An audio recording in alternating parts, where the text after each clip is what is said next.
Jeng.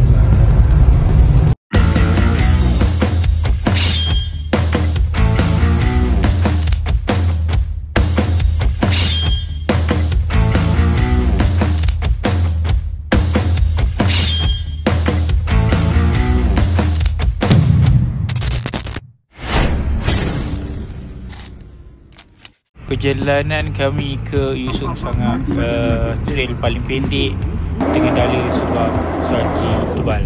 Jadi kami teruskan perjalanan ke tempat penginapan sebelum pukul 3. Di Sok Yupo kami pergi ke Yatri Indian Cuisine.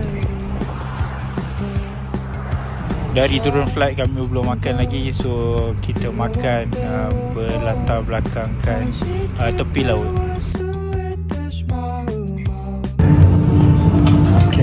Our menu pertama di hari yang pertama di Jeju Island, chicken masala, leg curry, makanan roti nan dan nasi. Enjoy. Kemudian pukul 3 petang kami check in dekat Rest Hotel Sok Yupo.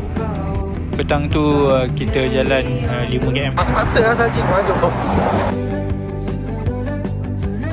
Lost in Jeju.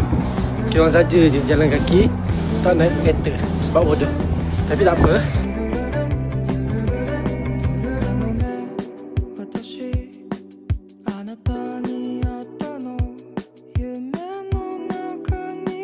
Jalan lagi dekat area Chanjion Falls, makan Maggi, lepas tu malam jalan 3km, tengok jadual bas, lepas tu singgah Daiso kejap, then balik tidur. Next vlog